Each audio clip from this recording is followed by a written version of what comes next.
नमस्कार, आवाज इंडिया में आप सभी का स्वागत है। मैं हूं सीमा और नजर डाल लेते हैं दिन भर की टॉप 20 खबरों पर।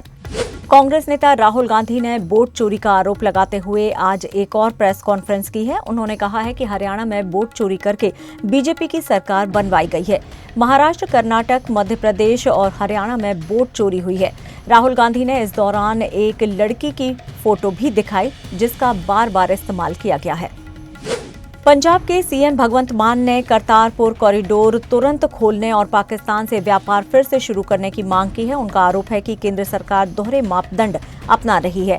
मान का कहना है कि इससे लाखों लोगों को रोजगार मिलेगा और राज्य की अर्थव्यवस्था को बढ़ावा मिलेगा। Centre for research on energy and clean air की हालिया रिपोर्ट के अनुसार अक्टूबर 2025 में दिल्ली देश के छठे सबसे प्रदूषित शहर के रूप में दर्ज हुई है। रिपोर्ट में कहा गया है और पता चला है कि गाजियाबाद और नोएडा जैसे आसपास के इलाके दिल्ली से भी अधिक दूषित हैं। सर्वे में ये स्पष्ट हुआ है कि देश के कई हिस्सों में वायु गुणवत्ता लगातार खराब हो रही है। मद्रास हाईकोर्ट ने एक मामले की सुनवाई करते हुए कोर्ट ने कहा है कि मृतकों को सिर्फ सरकार द्वारा अनुमोदित कब्रिस्तानों में ही दफनाया जा सकता है।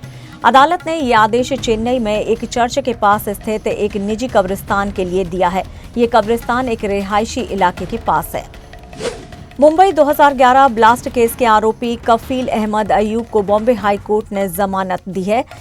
आपको बता दें कि 13 साल बाद आखिर उसे क्यों छोड़ा गया है। बॉम्बे हाई कोर्ट ने 65 वर्षीय कफील अहमद अयूब को 2011 में जाबेरी बाजार, ओपेरा हाउस और दादर कबूतरखाने में हुए तहरे बम ब्लास्ट मामले में जमानत दे दी है। उसके ऊपर आतंकवादी विरोधी कानून UAPA और महाराष्ट्र के संगठित अपराध निरोधक अधिनियम के तहत मुकदमा चल रहा है।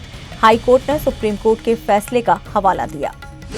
छत्तीसगढ़ के बिलासपुर में मंगलवार शाम एक बड़ा रेल हादसा हुआ। बिलासपुर कटनी रेलखंड पर लाल खदान इलाके के पास मंगलवार को कोरबा पैसेंजर ट्रेन और एक खड़ी मालगाड़ी के बीच टक्कर हो गई। इस हादसे में कई यात्रियों की मौत हो गई है, वहीं दर्जनों घायल हैं।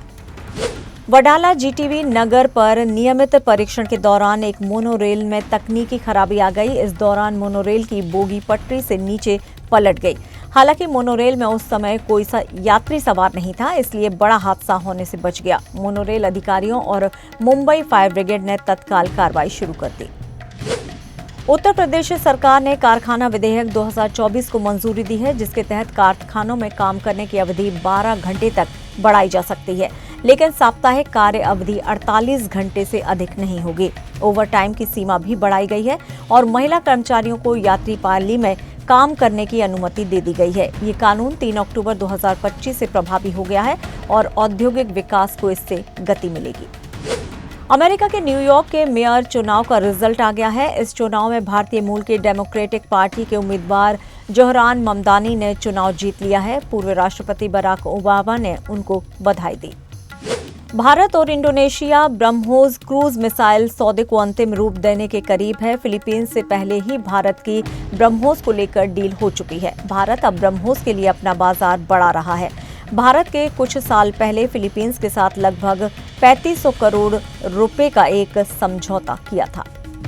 भारत में 24 कैरेट सोने का भाव 12,245 रुपए प्रति ग्राम है, जो कल के मुकाबले 1 रुपए कम है। अगर बड़े वजन की बात की जाए तो 8 ग्राम के लिए इसकी कीमत 97,960 रुपए, 10 ग्राम के लिए 1,22,450 रुपए और 100 ग्राम के लिए 12,24,500 रुपए है। सोने के साथ ही साथ चांदी के दामों में भी गिरावट आई है। दिल्ली में पिछले 2 दिन में चांदी 3,100 रुपए प्रति किलो तक सस्ती हो गई है। पंजाब के लुधियाना जिले के समराला ब्लॉक में कबड्डी प्लेयर गुरविंदर सिंह की हत्या कर दी गई है। इस हत्या की जिम्मेदारी लॉरेंस बिश्नोई गैंग ने ली है। IPL में सनराइजर्स हैदराबाद फ्रेंचाइजी की मालकिन काव्या मारन ने अपनी टीम का नाम बदल दिया है। हालांकि अपनी जिस टीम का नाम उन्होंने बदला है वो IPL वाली सनराइजर्स हैदराबाद नहीं, बल्कि द 100 लीग की नॉर्दर्न सुपरचार्जर्स है। काव्या मारन ने द 100 में खेलने वाली अपनी इस टीम का नाम बदलकर अब सनराइजर्स लीड्स रख दिया है।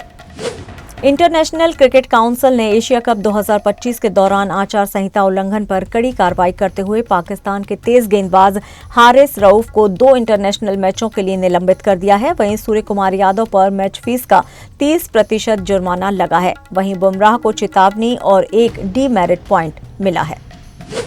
टीम इंडिया के दिग्गज बल्लेबाज विराट कोहली आज 37 साल के हो गए हैं। रन मशीन के नाम से मशहूर विराट ने पिछले कई सालों में क्रिकेट की दुनिया पर राज किया है। वो इस जनरेशन के सबसे महान खिलाड़ियों में से एक हैं। उन्होंने अपने क्रिकेट करियर में कई बड़े रिकॉर्ड बनाए हैं। सलमान खान के साथ बड़ी बड़ी ब्रांड कंपनी काम करने का मौका अपने हाथों से जाने नहीं देती है, लेकिन इस बीच सलमान के एक एड पर कोर्ट ने नोटिस जारी कर दिया है। सुपरस्टार के एड को लेकर शिकायत दर्ज करवाई गई है कि उन पर आरोप है कि वो युवाओं को गुमराह कर रहे हैं। बॉलीवुड में रीमेक्स का दौर चल रहा है। अब कई पुराने गानों को वेस्टर्न कल्चर का टच देकर उन्हें नए तौर पर पेश किया जा रहा है। अब बॉलीवुड के खिलाड़ी अक्षय कुमार भी इसी राह पर चल दिए हैं, क्योंकि उन्होंने कैटरीना कैफ के 18 साल पुराने गाने का रीमिक्स अपनी film Welcome to the Jungle में डाला है।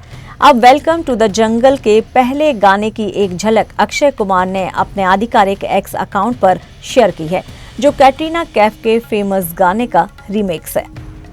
काशी में देव दिवाली के अवसर पर पूरे वाराणसी के घाटों को दीपों से सजाया गया है। नमो घाट, शीतला घाट, दशाश्वमेध घाट और 80 घाट पर विशेष गंगा आरती के दौरान पूरे घाट क्षेत्र में मंत्रोच्चार, घंटे, घड़ियाल की गूंज और दीपों की जगमगाहट से एक दिव्य माहौल बना। चेतसिंह घाट पर दर्शकों के लिए 3 चरणों में प्रोजेक्शन एवं लेजर शो का विशेष आयोजन भी किया गया। गुरु नानक प्रकाश पर्व के अवसर पर ऑपरेशन सिंदूर के बाद पहली बार सिख श्रद्धालु अटारी बाघा बॉर्डर पार कर पाकिस्तान स्थित ननकाना साहिब पहुंचे। भारत पाकिस्तान तनाव के चलते पहले यात्रा रोकी गई थी, लेकिन गृह मंत्रालय की अनुमति के बाद 2100 से अधिक भारतीय श्रद्धालुओं को वीजा जारी किया गया। देश भर में आज गुरु नानक देव जी के प्रकाश पर्व की भव्य धूम है। पंजाब, हरियाणा, दिल्ली, उत्तराखंड, कश्मीर से लेकर लद्दाख तक हर गुरुद्वारे में आज सिर्फ एक ही आवाज गूंज रही है, सतनाम वाहेगुरु। भोर होते ही श्रद्धालुओं की भीड़ गुरुद्वारों में उमड़ पड़ी।